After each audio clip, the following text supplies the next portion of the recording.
Oh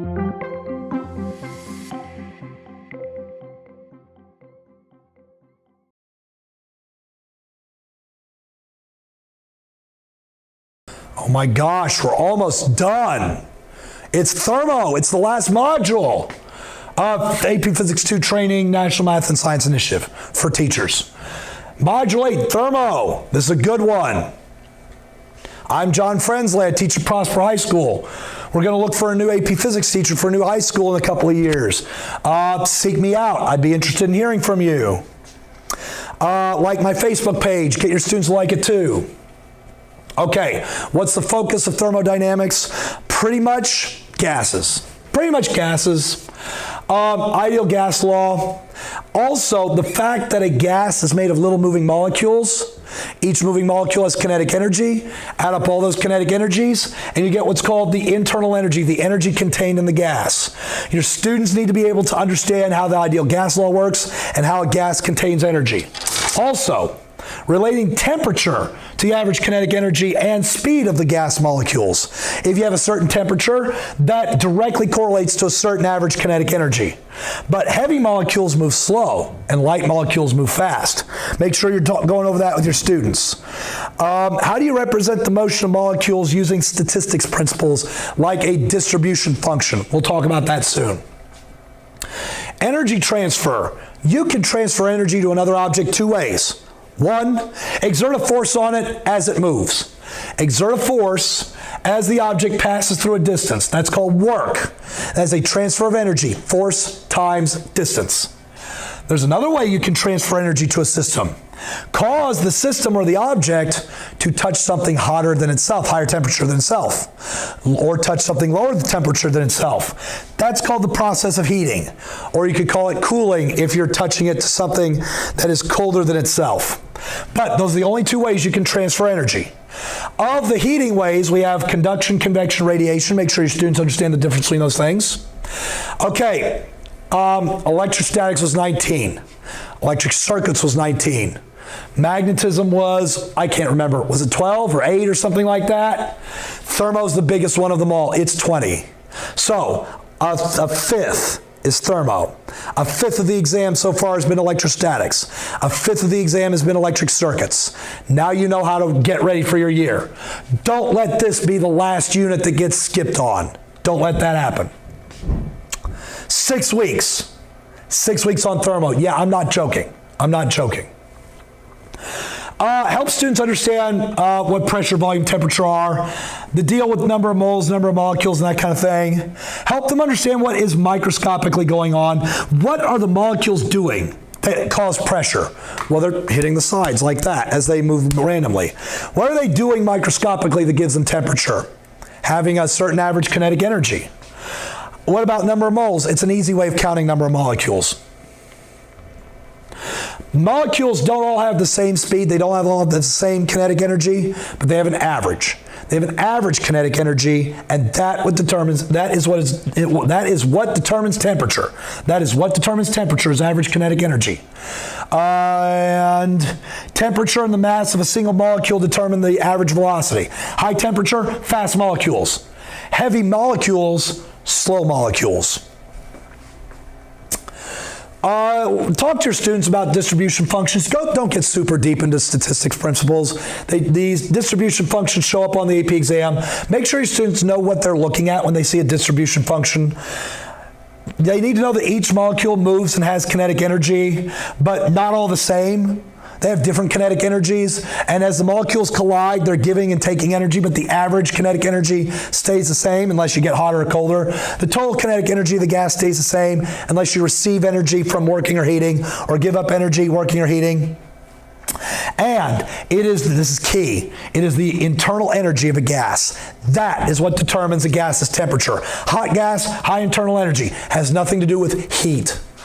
Cold gas, low internal energy, slow molecules, has nothing to do with heat. Heat and temperature are not really related. Gases do work. Also, gases can transfer energy by heating. How do gases do work? Pushing on their surroundings, pushing out to expand. That's a gas doing work. It's got to spend its own energy to do it. It loses energy, the gas does, when it expands out. A gas can give thermal energy to stuff that's colder than itself. That is a process called heating. Another object or system can do work on a gas by compressing the gas. If I take a gas and do that, I just gave the gas more energy. I can also make the gas or system be in contact with something hotter than itself. Then it will receive energy through a process called heating. Temperature has nothing to do with heat. A gas can increase temperature without being heated. Put in a perfectly insulating box. No heating, no thermal energy goes in or out. But if you compress the gas in that perfectly insulated box, the gas will be hotter. You changed the temperature, but that had nothing to do with heating. And the gas can gain thermal energy through heating and still have the same temperature. You can touch the gas to something hotter than itself, and the gas won't get hotter if you allow the gas to expand to compensate for its heating. Yeah, so the gas gets energy by heating, but gives up the energy through working. Temperature is determined by internal energy. Temperature is kind of like the density of energy. Something's hot, the energy is all packed in and dense. Something's cold, the energy is too spread out. So, temperature is like energy density. Only by changing the internal energy of a gas can we change the gas's temperature. Okay, what's on the exam too much? Go see it in another video. If you don't know how to read like these serial numbers, I talk about it in Part A, Module 1 Part A, and Module 4 Part A. Relationships between pressure, volume, and temperature. And that's the gist of the ideal gas law. Man, free response, free response, free response. And all these multiple choices, and that's just over 3 years. Just 3 years of release stuff. Your students need to know the ideal gas law. PV diagrams are the most popular representations, but we've also seen pressure and temperature graphs and volume versus temperature graphs. They show up a lot. Just pause the video and write them down if you want to, or take a screenshot. Go look at these two free responses. Go look at all these multiple choices. See how the P2 exam asked your students about representations. Kinetic theory is when we talk about how it is that the little moving molecules affect temperature, affect work, affect heat, the statistics, average kinetic energy, a distribution function of kinetic energy. Please look at this on the practice exam that's behind the audit wall and was never used as a true practice exam. We call it the prototype exam. Please look at these in the course description. Please look at these in the multiple choice of the release behind the audit wall exams. You'll see what I'm talking about when I mean kinetic theory. And then the last one, our students are taught in elementary school, not elementary school, probably middle school, the difference between conduction, convection, radiation, what a conductor and an insulator is. Please review that with them. They may have forgotten. Talk about real life examples. What's cooking? Well, if it's an oven, it might be convection. If it's a microwave, that's radiation. If it's on an electric stove that gets red hot, then that might be conduction. Talk about it. Don't take too long on it. Not even a whole day maybe. But talk to them about it. It's on there. It's well worth the 30 minutes you might have of a discussion.